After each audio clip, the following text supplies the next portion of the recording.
Hey guys, welcome back. Here we go again. 3 chokes, 1 shell. Here's the difference this time. Besides the rooster going off. Tungsten. Now this is the big boy in the game right now. 1 5/8 ounces. Yeah, 1 5/8 ounces of tungsten. It has a, I don't know, just probably one of the best wads I've ever seen for tungsten. Patterns are great. Speed's really good. What I will tell you is the recoil on this is less than you think it is. The wad makes it so. Upgraded powder, 18.1 density on tungsten. We're running today a straight 8. So these come in multiple different shot sizes, but as far as 2025 goes, they're 7, 8, 9, and then we actually have an 8-9 blend. I don't know anybody else is doing a waterfowl blend for tungsten that's 8-9 or anything even similar. We have it. Not stacked, blended. There's a big discussion back and forth between whether pattern's better for stacked or for blended. Personally, I think the blended pattern's better, so that's what we shoot. It's also more accurate when we load. Here we go again, number 2 choke. Factory Beretta A400, it's the iMod.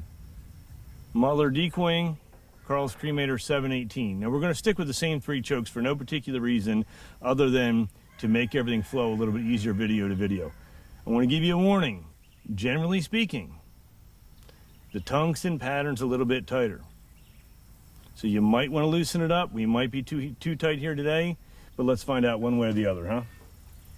Number 2 factory first, as always. 30 yards to the tip of the barrel. No particular point of impact. Just right to the middle of the paper.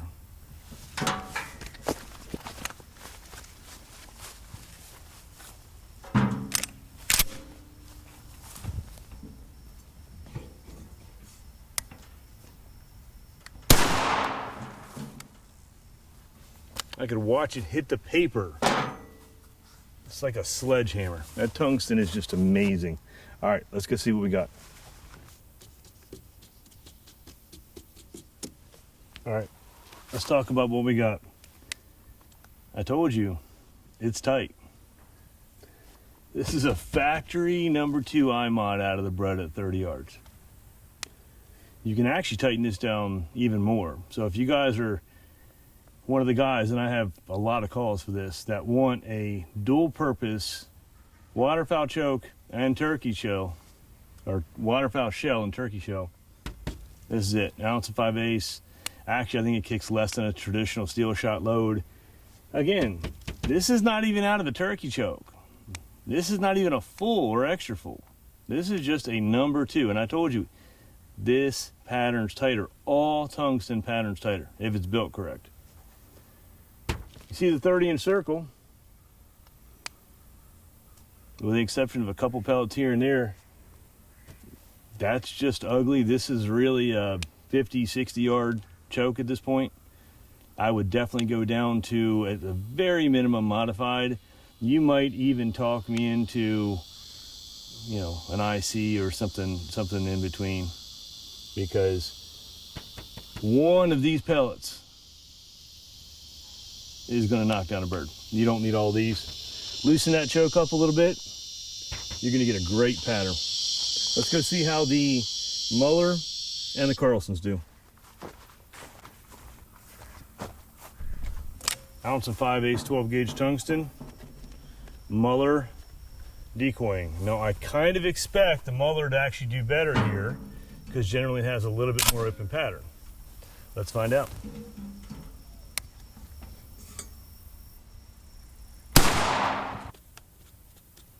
All right, here's the Muller. 30 yards. Muller Decoying, 1 5/8 ounces on the tungsten number 8, straight 8s. To be honest, I'm a little surprised. This is why when people put their numbers down on the patterning, you know, 92%, whatever, this is why you're never gonna get to 100%. So 1, 2, 3, 4, 5, 6, 7, 8, 9, 10, 11 pellets roughly outside of the circle. Out of that many pellets. So no matter what you do, you're really never going to get to 100%. Not at any kind of distance anyway. It's a good pattern. It's not quite what I expected. It's a little bit more blotchy than I expected. I expected it to be, given Muller's past history with virtually everything we shoot, we expected it to basically fill up the circle and be a little bit more uniform. We're not used to seeing the kind of holes like this in Muller's choke combinations before. But again, this is why we pattern. Every single shell is different. Every one. Every gun's different too. That's a whole nother problem. The inner bore of each shotgun is not standard. So the chokes aren't standard. So some are constricted farther, some are constricted less, and then you're tapering them down at the end, kind of causing it to bulge a little bit, but not a bad pattern at all. It's just not what I expected. Let's see how the Carlson's does.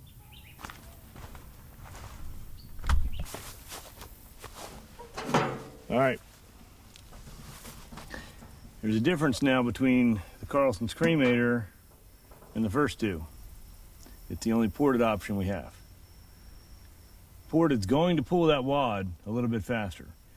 And even though this particular choke shoots fairly tight, pulling that wad earlier should actually, in theory, make that shot go a little bit more open, a little more spread.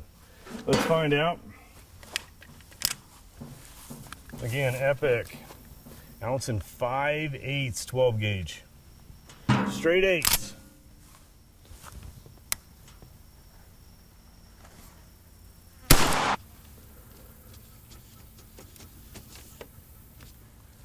Okay. What can I say? When you're wrong, you're wrong. Great pattern. Probably more for 50, 60 yards. I mean, we don't have the holes that we had in the Muller pattern. It's probably a little bit better than the factory, but that factory surprised me.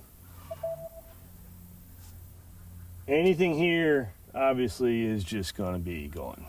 And I guess if I were gonna shoot high wind, big geese going sideways or backwards, if I were gonna shoot divers at distance, any of the snow geese, little higher shots where they're not finishing in, I mean, this at 50 yards, you're gonna look like a hero. But we don't normally do this because we've been running 3 chokes every time. But I want to go grab an IC, Factory Beretta IC, just straight out of the gun. We're going to shoot this again and we're going to see exactly what it does. But there you go. That is the Carlson Cremator 718 30 yards. Ounce and 5/8 TSS.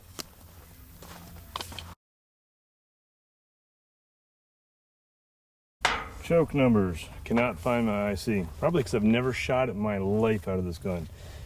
Number 1 full, number 3 modified, number 5 is going to be IC. This is a number 4. So we're dropping down 2 choke sizes, if you want to call it that, 2 constrictions, and we're going to fire again. New paper, same shell, straight 8s, ounce and 5/8.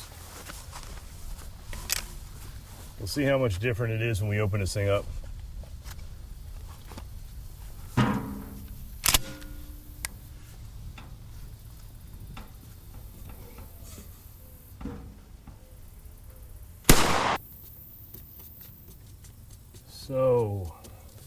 So many pellets.